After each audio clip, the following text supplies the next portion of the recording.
नमः शिवाय। सृष्टि की उत्पत्ति परमपिता परमेश्वर भगवान सदाशिव द्वारा भगवान विष्णु और ब्रह्मा जी की उत्पत्ति जैसे गूढ़ विषय सामान्यतः चर्चा में नहीं आते और अधिकांश लोग इन प्रसंगों के बारे में जानते ही नहीं हैं या फिर टीवी, फिल्म आदि के माध्यम से उन्हें आधी अधूरी अथवा गलत जानकारी होती है। 5 मिनट सीरीज के इस 11वें भाग में हम इन्हीं विषयों को जानेंगे।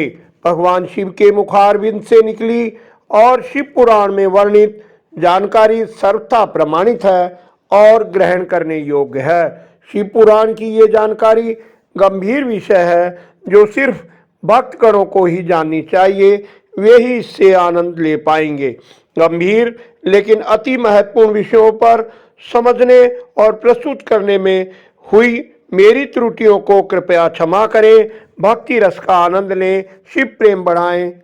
सृष्टि आरंभ से पूर्व सूर्य, चंद्रमा, अन्य ग्रह, पृथ्वी, वायु, जल कुछ भी नहीं था। सिर्फ आकाश और चारों ओर घनघोर अंधेरा था। रस, रूप, गंध और स्पर्श भी नहीं थे। दिशाओं का भी ज्ञान नहीं होता था। केवल और केवल वह सत ही था। श्रुति भी जिनके बारे में सिर्फ हैं से अधिक कुछ नहीं कहती। मन और वाणी जिन तक नहीं पहुंच सकते, ऐसे समय में उन निराकार परम रूप ने अपने लिए मूर्ति की कल्पना की जो भगवान सदाशिव हैं।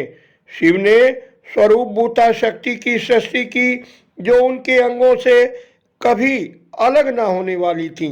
प्रकृति, गुणवती, माया, बुद्धि तत्व की जननी तथा विकार रहित इन शक्ति को अंबिका कहा गया, जिनके 8 भुजाएं हैं, अनेक अस्त्र शस्त्र लिए हैं।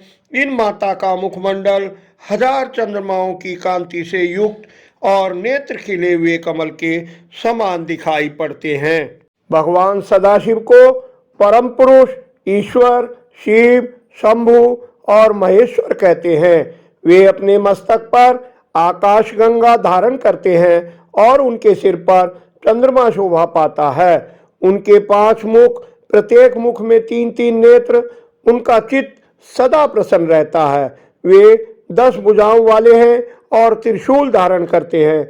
वे अपने सारे अंगों में भस्म धारण करते हैं। भगवान शिव ने पृथ्वी पर शिवलोक बनाया जो क्षेत्र काशी के रूप में जाना जाता है। वे प्रियतम स्वरूप वहां नित्य निवास करते हैं। एक समय वहां रमण करते समय शिवा और शिव के मन में विचार आया, किसी दूसरे पुरुष की सृष्टि करनी चाहिए जिस पर सृष्टि पालन का भार हो। ऐसा निश्चय करके सर्वव्यापी परमेश्वर शिव ने अपने बाएं भाग में अमृत मला, जिससे परम मनोहर कांति वाला पुरुष प्रकट हुआ। भगवान ने उन्हें विष्णु नाम दिया और अपने मुख से वेदों का ज्ञान प्रदान कर तप करने की आज्ञा दी। लंबी तपस्या के बाद भगवान विष्णु के श्री अंगों से भगवान शिव की माया के प्रभाव से जल धाराएं निकलने लगी। जल अर्थात नार में शयन करने के कारण विष्णु जी का नाम नारायण भी पड़ा। जब भगवान विष्णु जल में शयन कर रहे थे, तब भगवान सदाशिव ने अपने दाएं भाग में अमृतमला भगवान शिव की माया से विष्णु जी के नाभि कमल से ब्रह्मा जी उत्पन्न हुए। ब्रह्मा जी कहते हैं, मैं अपने जनक यानी पिता के बारे में जानने को उत्सुक था, किंतु काफी प्रयास के बाद भी नहीं जान पाया। तभी आकाशवाणी हुई, तप करो। मैंने तपस्या की। उसके बाद मुझे भगवान श्री हरि विष्णु के दर्शन हुए। उनका मनोहर रूप देखकर मुझे बहुत प्रसन्नता हुई। हमारी बातचीत शुरू हुई। फिर किसी बात पर विवाद हो गया। तभी हमारे बीच एक अग्नि स्तंभ यानी ज्योतिर्लिंग प्रकट हुआ। हम दोनों काफी प्रयास के बाद भी उस ज्योतिर्लिंग का आदि, अंत अथवा परिचय नहीं जान पाए।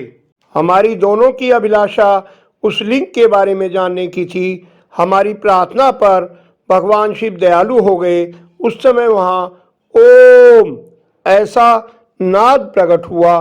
भगवान विष्णु ने उस लिंग के दक्षिण भाग में आकार, उत्तर में उ उकार, मध्य भाग में मैं मकार देखा। तब हम दोनों ने अमृत स्वरूप परब्रह्म का साक्षात्कार किया।